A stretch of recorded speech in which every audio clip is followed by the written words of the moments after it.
mouth. Yes, Lord. Let the meditation of my heart be acceptable in thy sight. O Lord, my strength and redeemer. Amen. Amen. We ask you to turn in your Bibles to 2 Samuel, the 6th chapter. 2 Samuel, the 6th chapter, starting at the first verse. 2 Samuel, and if you're able, please stand for the reading of the word. 2 Samuel, the 6th chapter. Beginning in the first verse, and again David gathered all the choice men of Israel, 30,000. And David arose and went with all the people who were with him to Baaleh, Judah, to bring up from there the ark of God, whose name is called by the name, the Lord of hosts, who dwells between the cherubim. So they set the ark of God on a new cart and brought it out of the house of Abinadab, which was on the hill, and Uzzah and Ahio, the sons of Abinadab, drove the new cart. They brought it out of the house of Abinadab, which was on the hill, accompanying the ark of God, and Ahio went before the ark. Then David and all the house of Israel played music before the Lord on all kinds of instruments of fir wood, on harps, on stringed instruments, on tambourines, on sistrums, and on cymbals. And when they came to Nachon's threshing floor, Uzzah put out his hand to the ark of God and took hold of it, for the oxen stumbled. Then the anger of the Lord was aroused against Uzzah, and God struck him there for his error, and he died there by the ark of God. And David became angry because of the Lord's outbreak against Uzzah, and he called the name of the place Perez Uzzah to this day. David was afraid of the Lord that day, and he said, how can the ark of God come to me? So David would not move the ark of the Lord with him into the city of David, but David took it aside into the house of Obed-Edom the Gittite. The ark of the Lord remained in the house of Obed-Edom the Gittite 3 months, and the Lord blessed Obed-Edom. For the readers, hearers, doers of his holy word. My title today is God's Work, God's Way. Take your neighbor by the hand and say, God's work, God's work, God's way. God's way. Praise God. Hallelujah.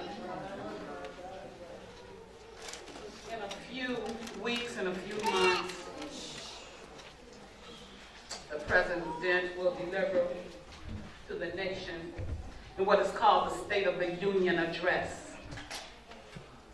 And in this annual address presented by the leader, it lists the accomplishments of the presiding year, the previous year, and it outlines an agenda and legislative programs for the oncoming months. And there's also going to be the state of the state by the governor, the state of the city by the mayor, I've even seen the state of the church by the pastor. But I went to think, so what about the state of the Christian? All right. Well, what have we done in the previous years? We always get to the end of the year and say, I want to get closer to God. I want to do better. I'm going to church. I'm going to Bible study. I'm going to Sunday school. I'm going to do the Bible in the year thing. But somewhere around the end of January and the middle of February, talk about it. We're right back to where we were the previous year. Amen. There's a problem with that. Yes. You know, we have transgressed God's law, and we feel God is okay with it. We need to be more diligent in our Christian walk. We talk about it in Sunday school. If you was in Sunday school, you had half a message. But I'll go ahead and preach it anyway. Because you know, when we have a task to do, we have a job to do in the kingdom. Yeah. So are we living life so loosely Talk about that we fail to recognize who God is? My Lord. Are we asking God to bless us more? need your blessings this year. Last year didn't go too good, God. Come on. I need more of your blessings. Are we asking God to bless us and ignore, when we want him to ignore the sins in our Come life? on, talk about it. God forbid. My Lord. It's just not going to happen that way. That's right. It's not until we become sensitive to the sin that we will grow closer to God. Come on. I'm going to say that again. Come That's on. somebody needs to. It is not until we grow sensitive to the sin that we will grow closer to God. That's right. Absolutely. See, how do we dare cry out for God, more of him, but continue to walk in our sinful ways? How do we do that? Dr. Jeremiah says that when we do what we want to do without considering God's will, when we do the things our way and ignore the Bible, and when we take the glory for ourselves or give it to someone else without acknowledging the help we receive from God, we have responded in sinful ways. Come on. Yes, Lord. And our desire to grow closer, to live holy, to work in God's kingdom, we must do God's work God's way. That's right. Amen. So let's take a look at our text. I don't want to be before you long. Only got about 10 pages. Okay. We see that David becomes king over Israel. Yes, Lord. After the death of Saul and his sons, Jonathan, Abinadab, this is another one, and Micah, David takes the throne as God had said. Yes, Lord. And the first thing David does on his agenda was to restore the Ark of the Covenant to its prominent place within Israel. You see, that it had been separated from Israel for about 50 years and totally away from in Saul's reign. And his desire to bring the Ark of the Covenant to Jerusalem, the Ark has been separated for a long, long time. So he said, it's time to bring back the Ark. So let's take a look at this Ark for a moment. Yeah. I'm going to put the Ark up for me. The Ark of the Covenant, and sometimes called the Ark of God, it was a chest covered with gold on the inside and outside. Yes, Lord. The inside held the 10 Commandments originally. And then a gold bowl of manna and Aaron's budding rod was added. On the lid were 2 cherubim with their wings extended. And they were on the lid, and that was called the mercy seat. This is where God was seated from the place he dispersed mercy to man when the blood of atonement was sprinkled on it.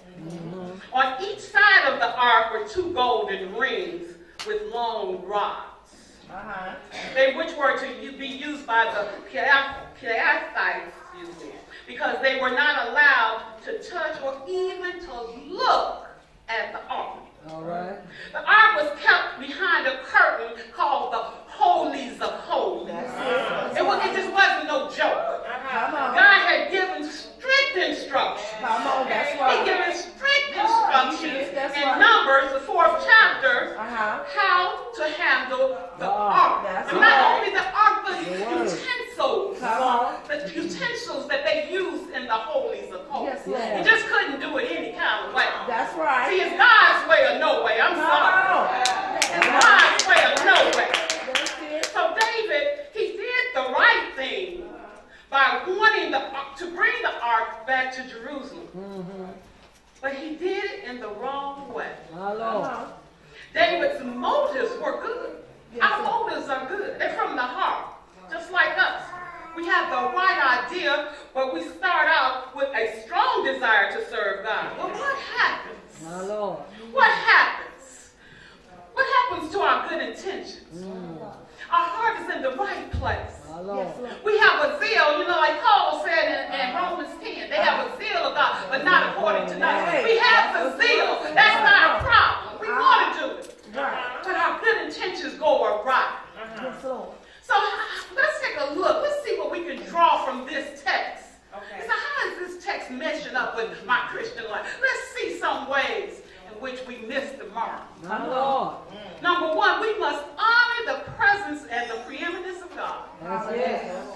We must honor his sovereignty. God is a sovereign God. Yeah. One thing I noticed, even before, before the chapter 6, was the ark had been at the house of Abinadab for 20 years.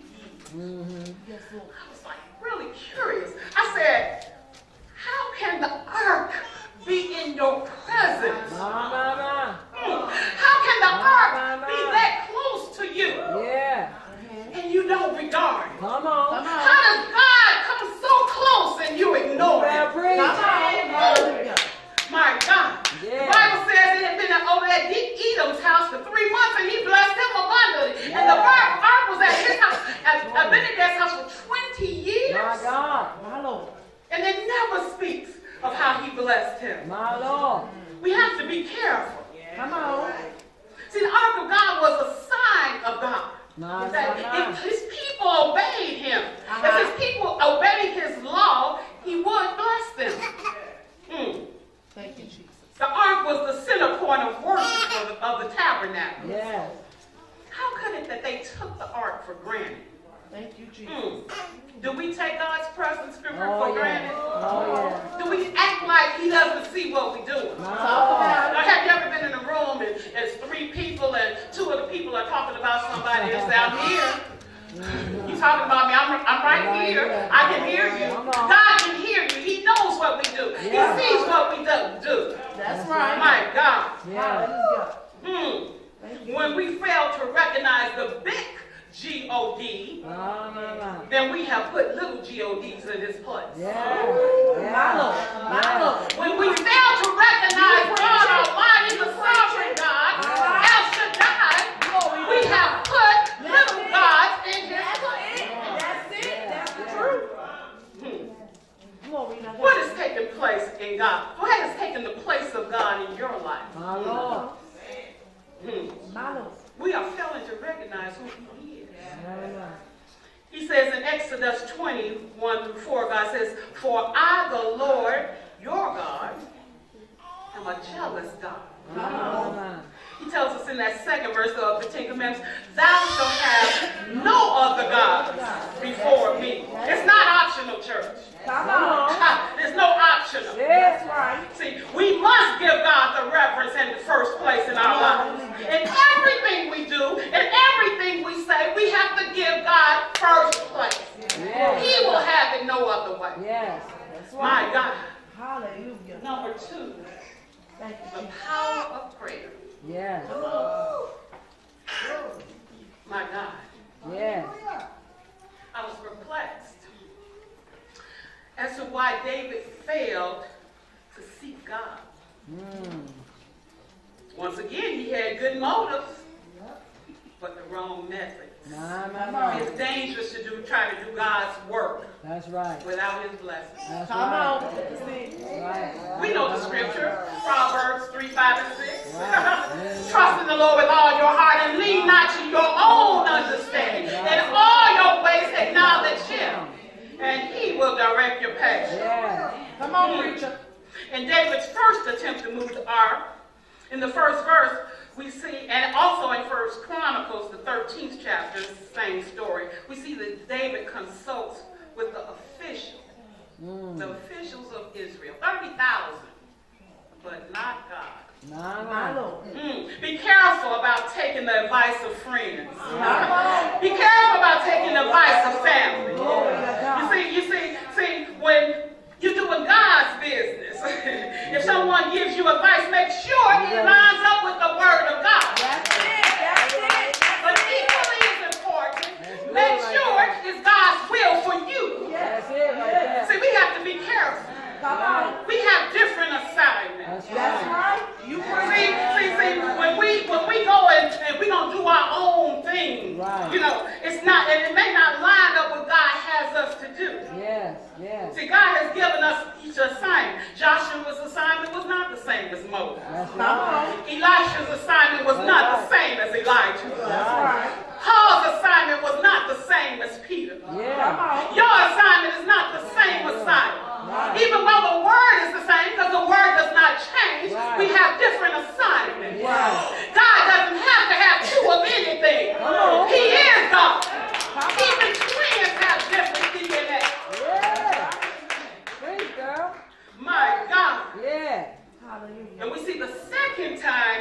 got it right. He says in Chronicles 15, we did not inquire of him, meaning God, about how to do it in the prescribed way. My Lord. My God, you may not always get a second chance. That's right. That's right. There's a way that seemeth right unto man, Come on, that's but the the word. end thereof That's is the death. word. Come on. The old folks used to say, if you do it right the first time, All right. you won't have to do it over. Yeah.